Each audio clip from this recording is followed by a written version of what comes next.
Welcome! We're diving into a topic that should be on the radar of every serious investor looking at the digital space: security tokens. The big question we're going to tackle today is, are these the genuine future of how we own assets, or are they just another high-risk experiment that's going to fizzle out?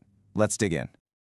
So yeah, this is the core question, right? For anyone managing capital, you know that the line between a fundamental market shift and a speculative bubble, well, that's where fortunes are made or lost. Our entire goal in this briefing is to give you the clarity you need to make that call. Okay, here's how we're going to break it down. We'll start with the big question marks, then define what we're actually talking about. After that, we'll look at some real-world examples, get into the all-important regulatory side of things, and finally, we'll wrap up with the risks and a look ahead. All right, Section 1, the future of asset ownership. And really, this is all about addressing the core skepticism head-on. So let's just put it right out there. The first thing that comes to mind for a lot of people is, isn't this just another Ponzi scheme? And look, that's a fair question. Given the, let's call it, colorful history of the broader crypto space, you'd be remiss not to ask it. But the real question is this time actually different? Well, what's really interesting is who's getting involved. The skepticism starts to look a little different when you see the big players making moves. We're talking about the parent company of the New York Stock Exchange, ICE, and publicly traded companies like Overstock. When they start putting serious capital to work here, that's not just a signal, that's a foghorn. It tells you this is being treated as a serious institutional-grade development. Okay, so now that we've addressed the initial skepticism, let's get into what these things actually are.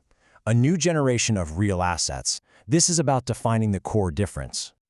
At its core, the concept is actually pretty straightforward. Think of a security token or an STO like this. You take a traditional, real-world asset, we're talking company stock, a piece of real estate, you name it, and you put it into a high-tech digital safe. This safe lives on the blockchain, which means it's totally transparent and, because of the cryptography, it's essentially unchangeable. It's a digital representation of a real thing. Now, this is the absolute key difference that separates a security token from pretty much everything else you hear about in the crypto world.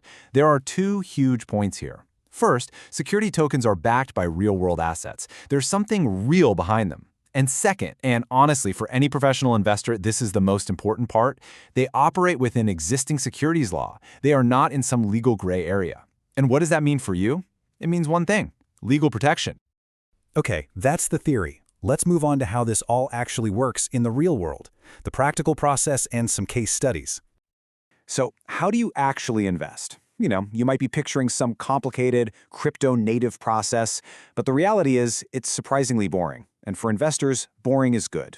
It looks almost exactly like opening a traditional brokerage account. You register on a regulated platform, you do your standard KYC, you fund your account with good old-fashioned dollars, and you trade. And when the underlying asset generates returns, you get paid. It's a standard financial workflow, just with new tech under the hood. And the types of assets being tokenized, this is where it gets really exciting. It's not just one thing. We're seeing preferred equity in a trading platform, digital preferred stock from a public company like Overstock, and even things that were traditionally very hard to invest in, like the intellectual property rights of a major brand. This isn't just a new way to trade old assets, it's fundamentally expanding what an investable asset can even be.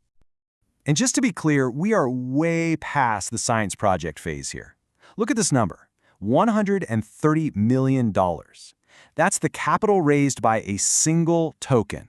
That's not pocket change. That's a clear signal of market viability. But the total dollar amount is only half the story. Where did that money come from? That same offering brought in over 1,000 different investors from more than 26 countries. Now that is powerful. It proves that this isn't just a niche product for one market, there's genuine cross-border appeal. You're watching a truly global marketplace begin to form. All right, let's talk about what is arguably the most important piece of this whole puzzle for any serious investor: the regulatory framework. This is all about building on a foundation of trust. If you take away only one thing from this section, let it be this. This is not the Wild West. Far from it. This entire ecosystem is built on the bedrock of U.S. securities law, laws that have been established and refined for nearly a century. That is the fundamental value proposition here. And this regulation isn't just a label slapped on at the end. It's woven into every single stage. When an asset is first issued, it follows established legal pathways for raising capital, things like Reg D that you're already familiar with. When it comes time to trade, that happens on regulated platforms called alternative trading systems, or ATSs. The result? You, the investor, get full legal protections. It's not an add-on. It's part of the core architecture. And the trend here is undeniable. We are not moving into chaos. We're moving toward even greater clarity. You have the FIT21 Act passed in the House, which is a huge step. We're anticipating SEC rule changes that will make it easier for institutions to hold these assets, and dedicated stablecoin legislation is on the horizon. Every single one of these data points is paving a clearer, wider path for mainstream adoption. Okay, we've talked a lot about the opportunity, but any professional knows you can't assess an opportunity without looking squarely at the risks. So for our final section, let's get into a balanced assessment. So before you even think about deploying capital, you need to have a clear risk map. Let's walk through the big four. First, liquidity risk. Let's be honest, this market is still young. Trade volumes can be low. Second, regulatory risk. Yes, the trend in the US is positive, but the global picture is still a patchwork. Third is information asymmetry. Disclosure standards are improving, but they might not be as robust as what you're used to. And finally, and this is a big one, technology risk. The security of the underlying platforms and your own digital wallet, these things are absolutely critical. So, this all brings us full circle, right back to that question we started with, but maybe we need to reframe it. When you look at the institutional involvement, the regulatory foundation, and the real-world traction, the question for investors on the front line may no longer be if this is going to happen. The real question is becoming when. And that leads us to the ultimate strategic consideration for your portfolio. It's really a question of timing. When exactly does this new technology create an irreversible opening in that high wall of traditional finance? That right there is the question that every serious investor should be closely monitoring.